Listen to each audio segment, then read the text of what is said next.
window managers and Ubuntu and stuff, use a different computer before you try to do a. So let's see. Hey, anybody knows how to do this? Who is it? How do I show? View? Slideshow. And there you go.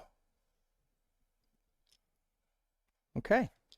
And my notes are up there. So are you recording yet? Because I'm just going to walk off and grab my notepad. Thanks. So I'll introduce myself first. My name is Michael McFadden. I currently work at Radio Free Asia. We're a news organization, and so news organizations have to put out a lot of content often. And one of the things that we struggled with and actually solved really well was including video in Plone. And the idea, before I get into any more on actually that, let me just step back a bit and say why I'm doing this talk.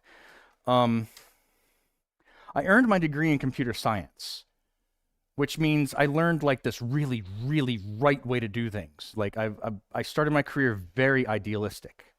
You know, I'd go to a database and say, oh, you're not like normal form N5 of your database, and learning that joins are expensive, and you know, and I had to come back from that very idealistic world of the computer scientist into more of the world of the business and reality world.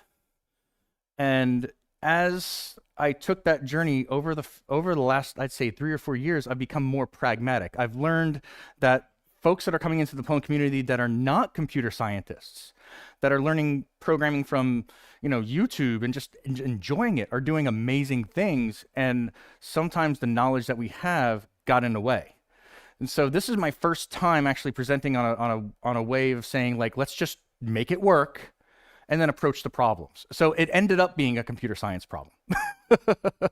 But it starts out easy. And here's basically what happens is you come out and they say, well, we have a content management system and we need to upload videos.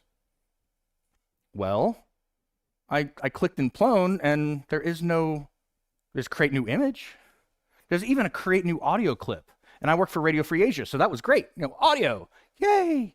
I'll tell you, there's another CMS out there that didn't have a native audio clip type. And that's a whole different discussion we can have later. But really, that's not my boss. That's me. Now, in the past, that would have been my boss, being like, it's easy, just do it. And I would have been the one saying, no, you can't. Or we can, but it's going to cost $100,000 and take, you know, 30 man months or whatever, right? But in this case, I've trained my brain to say, no, just get it done. Just get it done and see where it goes. So really, that's where we want to get to. That's what we want. That's what we want to give the user. Makes sense. Wouldn't you like that?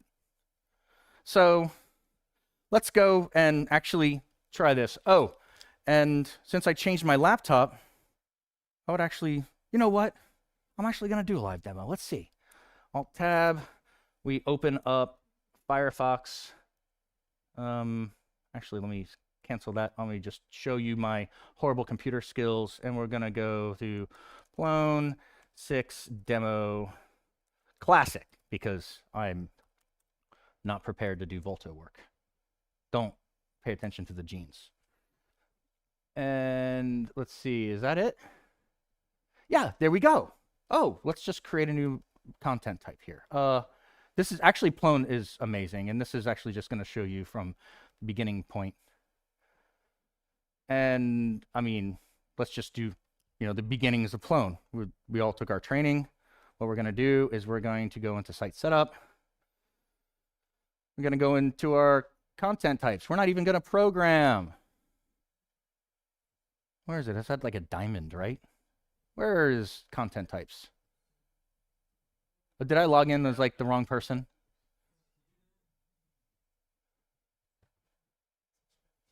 Oh. Oh, I found it. Found it. Thank you, icons. Didn't that make sense? It's content types. It's a diamond. Obviously. And we're gonna create a new content type. Let's say, yes? Thank you. Gracias, por favor. And nombre del tipo video. How do you spell video in Basque? No. Video. Is that close enough? Up. Yep. And this is a video type. So, and I guess that's an OK button. OK. Yep. And there we go. So we have a new video type. And there's only really one thing we need to add to a video, which is a new field. Which one is add new field? Right? This one? Do you speak Basque? Oh, thank you. And this is a video file. And yeah, that's, no, actually I named my code bad. I do that because it's wrong. And we are going to use file. Which one's the file? I just want a regular file. I just need to upload a file. That's it. Is that right? No? Up, down? No? No? Help.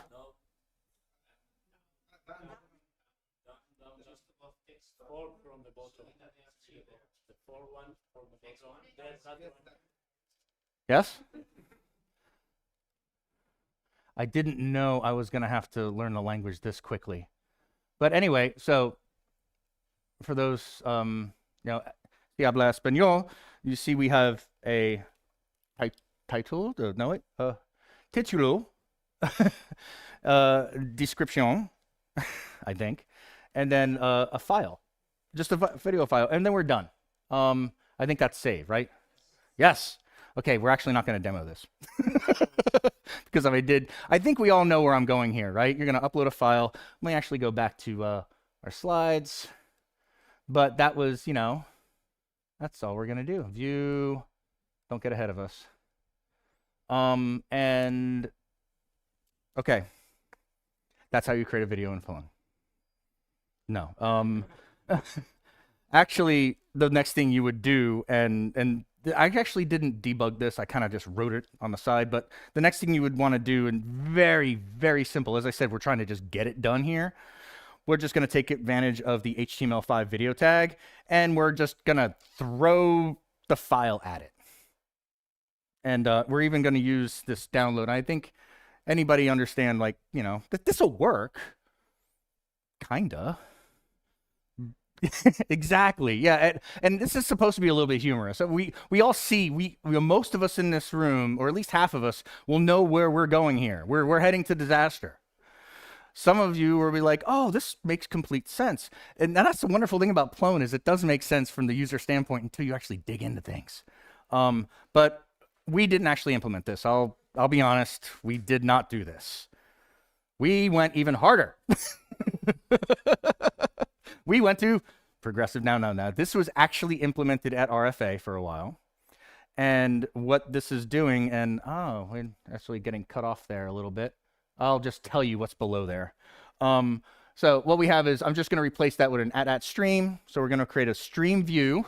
We're going to register it as a stream view. And here's our class where we basically get some kind of file name. And then we're just, I'm sorry, it went off the screen, but we basically set the headers to say we're going to do an inline. So what this says down here is set header content disposition inline with a file name. And now the file will actually stream to your browser. This is an HTTP trick. That's all it is, really. But as I said, like when I came on, there was like, oh, we're streaming our files. We're streaming. And this was the implementation they had. And I'm like, this isn't streaming. But that's okay. Things are working, right? That's a GIF. So it's not playing a GIF, but what should have happened here on my screen was this. Imagine everybody seeing a GIF and it's just a loading. This is even better because the GIF is even frozen, because that's an even better demonstration of exactly where this is going to end up. And that is your demo. This is what's going to happen to your, if you wait long enough, you may get a timeout. So this is where the rubber starts hitting the road. You saw where we started. We want a video content type. That's all we want. We want this to be so simple. Why can't it be simple? But this is why it happened. I work in journalism, and I work with some very smart journalists. I don't know how to run a video camera. I'll tell you that. But these folks know how to get a really high definition video and just plug it right into Plone. And that's just what's going to happen in an organization. They're like, oh, I can upload a video, and they're just going to throw something at it. And this file was probably about 600 gigabytes. And it was in Ultra HD. And you're trying to see it on your cell phone, right? You need that Ultra HD for your cell phone, don't you? Yeah. So you see where, again, but this is what happens. On your desk, you will get a ticket that says, Plone is slow, and it's your job to fix it. And that's it. You're done. I gotta say that I'm very glad that I I at least knew how to use Google, because when I entered this, I did not know about any of this stuff really. And so go ahead and use Google, use Stack Overflow, watch YouTube. I learned a lot of guitar watching YouTube. And I'm not a musician. So the musicians in the crowd that are become programmers, I get it. This is a journey. And that's what the first title was. This is the video journey. Yeah, obviously, you're not the only one getting yelled at. The tech is yelling at you too, because like, what are you doing to our servers? It's like, it's not me, it's the users. It's the users doing it. They should know better, right? We can't be like that. I was like that. I used to be like that. I used to be like, the users are the dumb ones, I'm the smart one, and I would get fired from jobs for being like that. So let's go ahead and solve the disk space problem. And again, I see that some people in the audience are just going to shake their heads at this, and that's the point. I am being a bit absurd here. I didn't want to write all the code out, so I just kind of pseudo-coded it out. But the point here again is I wanted to get away from this, like, let's build this entire good architecture and not deliver my product. Whereas let me deliver something that actually kind of just works and gets us to the next month, gets us. And I'm not saying this is the right way to do things, but I took that journey finally in my life to say, make a business work, get the revenue, bring it to market as fast as possible, and welcome. This is what happens, and we all knew it was going to happen. I just actually took the journey. So here, what we're going to do is we create an event handler, and has anybody created an event subscriber on the back end of Plone before? Okay, so most know what's going on. It's just like when an event happens, when I click the save button, something's going to happen. And what we're going to do, though, is when you hit the save button, that big video file that gets uploaded to Plone, let's then write it to temp. And then we're going to call a Python script that connects to an API and then ships that file off. Because I'm solving the disk space problem. And it's a temporary file and it goes away. And I actually did do this for about 3 or 4 years at RFA. When you went back to our video content types and you said download, because you can download the file back from Plone, they would get a text file. And I think mine actually said, this is not the file you're looking for. I wanted to get a little Jedi thing going on there. But the most probable thing is, like, if you really want this file to download it, here's your URL, because we moved it somewhere. And now sysadmin is happy, because I had to make my IT buddies happy before my customer, because I think they're the ones that, like, they help me keep my job. But then there's the customer really needs to be happy. But I made the IT guys happy first. And this was actually, we never implemented the storage of videos as blobs. We never did. This happened straight away. This was before we even dug in. We said we cannot save videos as blobs. And it wasn't that Plone can't do it. It's just we just didn't have the disk space for it. It wasn't the right place to do it. But then once this is done, you take all that time, you put the metadata back into the slide, and now you get an editor experience in Plone, and here's our GIF again. So imagine a spinning wheel. This is what happens when the user clicks save. Not only that, but the user that just had their 5 GB file, or I should say, like, let's get it up to about 50 terabytes now, whatever video file they have. And they sit and they're getting trained that I have to hit the save button and go get a cup of coffee. I have to hit the save button and go to the bathroom, have a meeting, come back. And when they come back, it says 5:03. That was the feedback that my customer got. And now you have to explain to them, well, why does it say Nginx here? I thought we were using Plone. Also, what was happening here is, since this is a back-end process that was sending the files up, they were actually getting created on our secondary site, and the user would come back and say, well, I had to upload it again. And maybe this time they got some better bandwidth and it actually uploaded, but we would have like 4 or 5, 16 terabyte files all appearing on our file system, because every time they time out, they just do it again. Welcome to, the experience. So I went and learned this new language.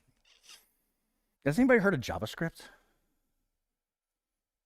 I just want to make sure, like, anybody good at it? Oh, come on. There, thank you. Thank you. Somebody is good at JavaScript. Please don't look at my pants. So what we did now, and this was actually kind of cool, except that a front-end developer we hired actually finished the job for me. I have to admit, I got like 90% of the concept done. But the idea was, this is the way we approach it. It's like, okay, we can't load this to the back end. We need to use Dropbox, Google Docs. They all have this upload button and they show a nice progress bar. Things are uploading. I can get that feeling of progress, not this like click the save button and watch the spinny wheel. That's what Plone does. So we did actually, go ahead and do that. Let's branch off, because now we get fun. Now we actually get to do some code. So welcome to my talk on how to create a widget. in Plone Dexterity. Do we still use FormGen? FormGen uses Dexterity. I can't remember the names, but CPC Form, thank you. This is how you create a custom widget. And I'll just go through this. I don't know how much time I have left. I don't have a clock. I'll just pretend I have a lot of time, and you can just be patient with me. Oh, it's never going to get done. But anyway, so what we're going to do is, because, well, we went through that click stuff. Let's create a dexterity content type through the front end. By this time, you've taken mastering Plone. You've understood how to take a dexterity content type, turn it into a model. And from all that learning time, you've gone to Philip's talk, you've done this talk, you've done this, you've done all this training. So you understand what we're doing here, which is taking that video file, the field that was video file, and we're just going to change it to a text file, and we're going to save some kind of token in there. And we're going to replace it with a file upload widget, and it looks pretty easy until you actually dig into it. I'm not going to, you can pause. If you're watching this on YouTube, just pause and realize that this is not complete either. Go off and read the documentation like 4 different places on how to make your custom widget, but we did it. We actually got this custom widget working, and we did not use jQuery. So here's a little GIF of, it's not going to work. I wish my GIF, anybody know how to make a GIF work? Can I click it and make it? Nope. So if my GIFs are working, because I can't live demo this, but what happens is you actually click on, this is your new widget here. You click that, it pops up your typical Fire browser. So you select your video, you get and then you get a nice little progress bar. And that's the video actually uploading to your remote location. I really wish I can go on YouTube, and I can post some links to these to show you actually what's going on. So you just have to use your imagination and imagine this little, red line, and it's like 50%, 75% complete, 100% complete, done. And then you scroll down a little bit and you almost see it right there. That's a save button. And when you click that save button, all you're doing is saving metadata to Plone. That's it. So no more timeouts. And if there is a timeout in the upload, the user can see it. The user knows how long they have. I can only have 2 cups of coffee uploading this video, or 1 cup. You know, they have some feedback here. This was very successful. They said Plone was great once we got to this place. Plone was great because we started doing things that were outside of Plone. So, and that's fine. I don't think, and this was, I don't think I'm gonna go ahead. There's a video that went viral from Radio Free Asia, and I was gonna actually demo it. I don't want to flip over here. Plus, the video demonstrates a very sad part in China when it was in 2012, where they were taking oil from basically from sewers and turning it into, like, refining it back into cooking oil. And maybe 1 or 2 people have seen the video already. I've shown it to you. It's disgusting. But it's what it was showing was that there needed to be more, you know, help in China. And also, we're a free news organization. Chinese government and Chinese news was not going to show this. So this is our job. But if you have a strong stomach, I would Google gutter oil. Gutter oil, Radio Free Asia, or just gutter oil, and you'll see this video. What happened was it went viral. There's like, I think there's 10 million views now, and all those views were, of course, news. So all those views were in 1 week. There's our GIF that's not working again. And this is actually what happens in the real world. The journalist is very happy. My video went viral. Check this out. They send a link to the website. The president of the company gets that link on their mobile phone while they're in the DC Metro, like underground, and they click on it and they get that.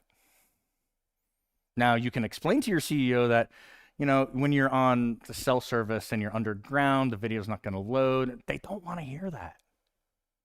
Plone is broken. Fix it. Well, I can't solve that problem. Washington, D.C. did install, with the help of Verizon, cell service inside their longest tunnels. So I can't take credit for that. But now you can get LTE while you're underneath the Potomac River, which is really cool. But the point is also, you're not going to download a 16 yottabyte file of gutter oil to your cell phone. It's not going to work in the best situation. So let's go ahead and get away. And I promised in my description of this talk that I was going to give you a boot camp in video encoding and these great buzzwords that you can use to get your next job. And one of them is video codecs. Video codecs is very easy. You take one file, you extract it into some form, and then you write a new file. That's it. Ever resized an image? Yeah. We do that for videos. FFmpeg is like the most popular one out there. I'll say it's horribly written and horribly maintained. So, but if you're just a user, FFmpeg is good. If you're a programmer and you crack FFmpeg open, or even look at Git commits to it and all the forks and all the craziness, just stay away from it. But that's as an arrogant programmer. As a get it done, FFmpeg's your answer. Done. No, do not hook FFmpeg to an MPEG. This is not Plone's job. I am explaining to you how video codecs work because now I had to learn. All that experience is like, I'm just going to get it done. I'm just going to turn off my brain and just make it work. This is when the rubber hits the road. You have to turn on your brain. Learn about video encoding. And so what's going on here is we're going to take one file. This is a 1080p file. And we're just going to create, in this example, 3 files. We're just going to call this is high, good network connection. This is medium, average network connection. And this is low, bad network connection. That's simple. You can also say, what's the size of your, I'm looking at it on a phone, give it them. I'm looking at it on a screen, give them that. So you can make some decisions now, but now you've got some tools to play with. I've got 3 files. Plone didn't do this. This is going to happen after you've uploaded to your place. Wherever you're depositing your file, that's where the encoder will run, and that's CPU time. A lot of people are using AWS Lambda for this now. So as soon as a file gets dropped on a machine, Lambda wakes up and says, oh, let me create a bunch of variables. It can get expensive. So don't just launch this and go, because every time somebody uploads, they're going to burn CPU cycles. So be a little careful, but we're actually using a third-party vendor called Kaltura to do this. There's others. There's plenty. I'm not going to recommend Kaltura. They do the job very well for us, but there's so many to choose from. I can't advocate for them. Also, let's talk about variable bit rates, or multi-bit rate, adaptive bit rate. Those are cool buzzwords. If you can go to your next employer and says, "I know how to do adaptive bitrate video delivery," doesn't that sound good? That's like 20 grand extra in a job right there. Adaptive bitrate video delivery, enterprise level. And this is where I basically learned about this really cool technology called HLS, HTTP live streaming, and it's from Apple. Wow, it's amazing stuff. Okay, here's the secret.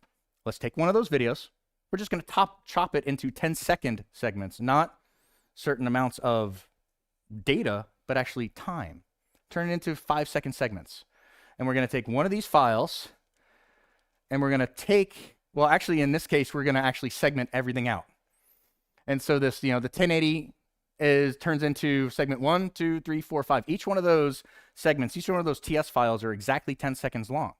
The beautiful thing was when you do it by time instead of file size is that if the bandwidth changes, like if I drive into a tunnel, I can actually switch from segment 2, because segment 2 took too long to load. The client knows use segment 3 on the next one. Ever been watching Netflix and all of a sudden the picture gets really clear? And then you watch it for 10 seconds and it goes back to average. This is what's happening. This is why it works. This is HLS. This is not Dash.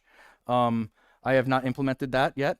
And then just to show you what these look like. So you're curious. You're going to see, what's in an MP3? Oh, it must be hard to read. No, you can actually open these up. This is a master stream. I'm going to push through this really fast. So what this is telling your browser or whatever your reader is, if I have a high resolution, use this URL. Low resolution, use this URL, and your browser reads this first, and it knows where to go depending on my bandwidth. And then if you follow one of these links, you get your segment file. This is how live streaming works too, by the way, is this file is, this is video on demand, so this actually has an end. See that right there? That means video on demand. If you don't have this, it means you're streaming. It means a live stream. Hi, hello live stream. You don't get an end list right now if you're watching this live, but if you're watching this tomorrow, you'll have an X end list. You will know, and then you can seek to where you want to go. So imagine how quick it is to seek along a video and just like, I want to go to the middle of a video. Click. Oh, load segment 5. Done. Beautiful. I love this. We didn't have this. We had the part for the encoders, but we didn't have the streaming part. Okay, we did have the streaming part, and Akamai took it away from us. So, because Akamai was implementing this for us, and then Akamai said, we don't want this product anymore. Go away. And so I went to my CTO. Oh, I'm sorry, that's not coming in perfectly, but this is, it's called Castor Pack. And so when Akamai decided this was a really cool part of my career, Akamai's going away, go to the CTO, and you say, well, what are our options? I was like, well, we can use this company. We can use this company, we can do this open source, or I can write it myself. And you know which one of those you don't pick, right? I can write it myself. Here's the mistake I made. I went to this meeting and I said, I can write it myself, and oh, by the way, look at what I've already written. They say Plone is a duocracy. The people who do get in. And that's how I approached this one. I didn't come to them and saying, I've got this vaporware, I can write this, I understand it. No, I came to him and said, look what I have, and it was the prototype. And my CTO looked at me and says, do it. That's an amazing feeling when the CTO of a company comes to you and says, you write this software, don't go to Amazon and use their whole encoding farm or their streaming, you write it.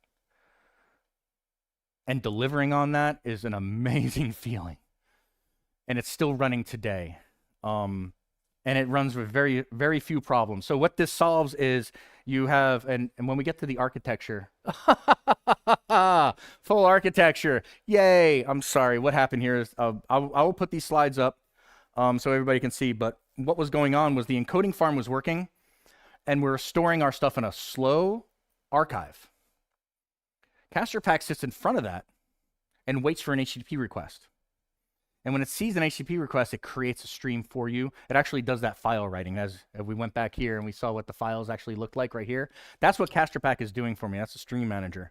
But when it says I don't have a file in my cache, it's going to reach out, and CasterPack is designed to reach out over FTP, SFTP, HTTP, uses curl. Any way you can deliver a file from one system to another, CasterPack can be configured to do that. And what it does is it maps the URL back to a file and then pulls it into the local cache. Our job is to do popular videos. There's two ways to rank videos when they're coming to your page. Do you rank popular videos or do you rank new videos? And I'm sorry, popular is one way. That's YouTube. Like everybody wants to still, everybody still clicks on, was it Gangnam Style? You know, it still needs to be in the cache, even though it's old. That's popular model. We're a news model, we do new. So the new stuff is typically in there.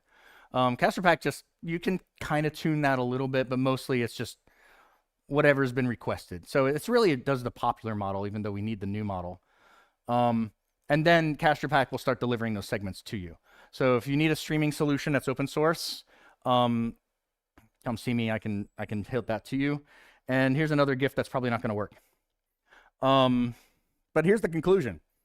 Now, we started this like, let's create a native video type for Plone. Wouldn't that be cool? This is a GIF. He's going to reach the gun out. He's going to hold it at arm's length, and it's going to come back and hit him in the face. Sorry, the slides really had a lot of GIFs, and it would make you laugh. So just imagine this guy, you know, hold my beer, bang, and it just smacks him right in the face. Plus, I'm American, so there's a lot of gun jokes. Had to include a gun in one of my talks. And this is how I'll go ahead and end the talk, is we're going to go back to the world of computer science. So not only, so we started out with Donald Knuth, which is 96% of the time pre-optimization is the root of all evil. And so we actually went in and said, like, okay, let's not pre-optimize this, let's just get it done. And we found out that we were in the 4%. This is the 4% that Donald Knuth was saying, no, you actually have to worry about it. And then where we end up is Joel Spolsky. I can't pronounce his name correctly. Spolsky? Yeah. All non-trivial abstractions to some degree are leaky. What he's saying is you're trying to abstract away a problem. You're trying to give the user the problem. Just upload a video. Just click a button and everything will be taken care of. That's abstraction. That's our job. Our job is to abstract away the complexity from the user. And even if you're doing back-end and API work and everything like that, you're always doing abstractions. And the idea is, how leaky is that abstraction? How much do you have to know the underlying knowledge? How deep down the rabbit hole do you have to go to make your interface useful? And a great example he gave on was databases. Like, I can throw a Postgres database, an SQL database at any problem until I realize I need an index, right? And now you have to learn about indexes. And then you learn about denormalization and joins and all the complexity in there. But when you start in web development, you just throw an SQL, like, you know, select star, done, yay.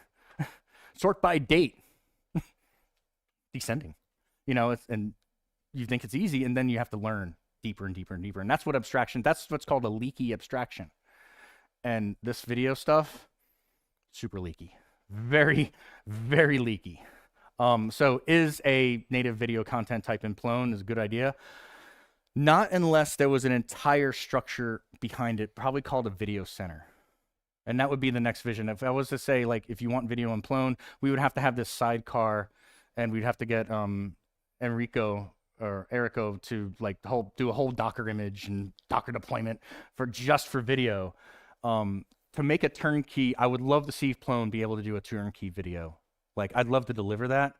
I don't think it belongs in core, but I think it could go as a sidecar to it, where you would handle all this and get deployed to the cloud. Like, type in your Amazon key. We'll just push it all out there for you. Maybe. I still think it's dangerous.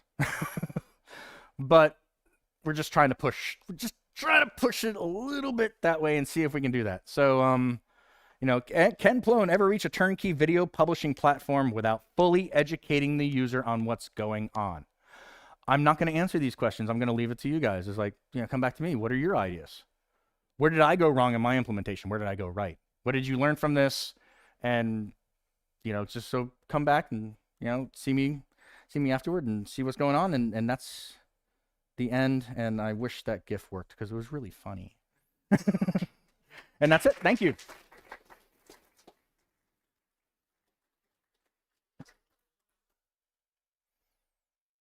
I was supposed to leave no time for questions. That's the way of doing it. No, go ahead. I'll see what I can do. Uh-oh. Softballs, please. Slow pitches, please. Only slow pitches.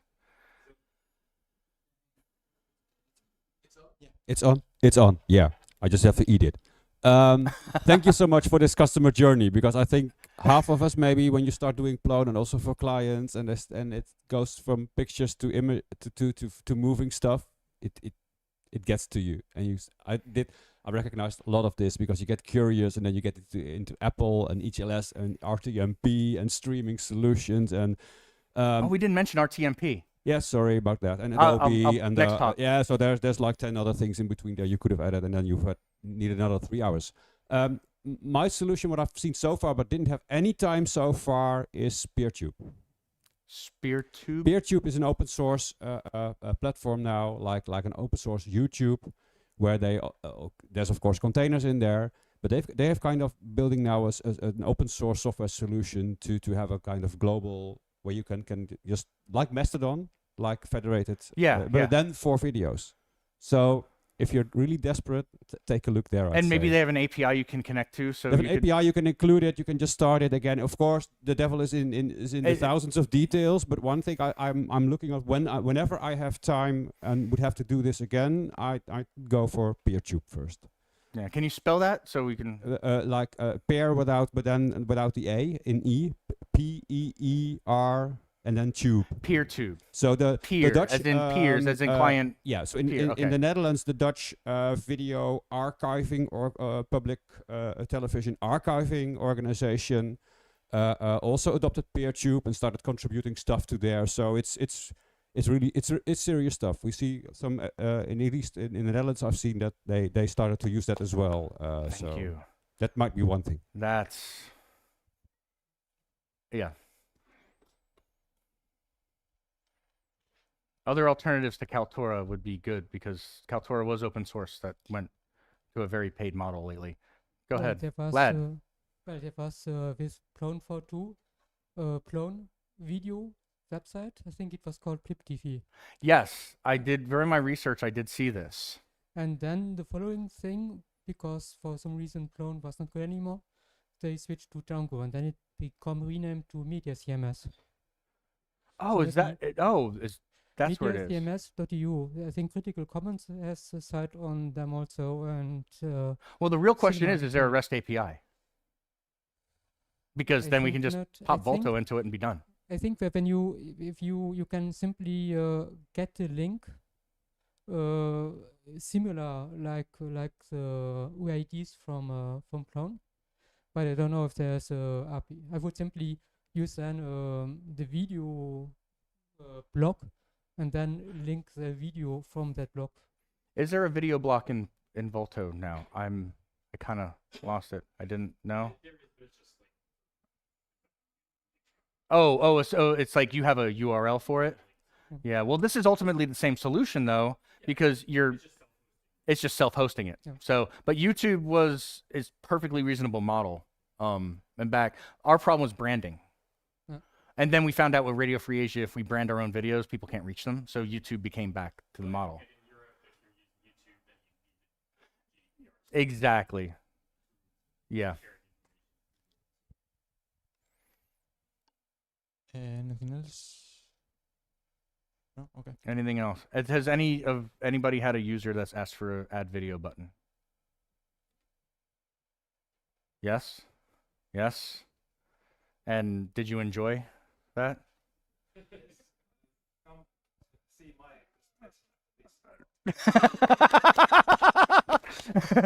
Thank you. Okay, thank you.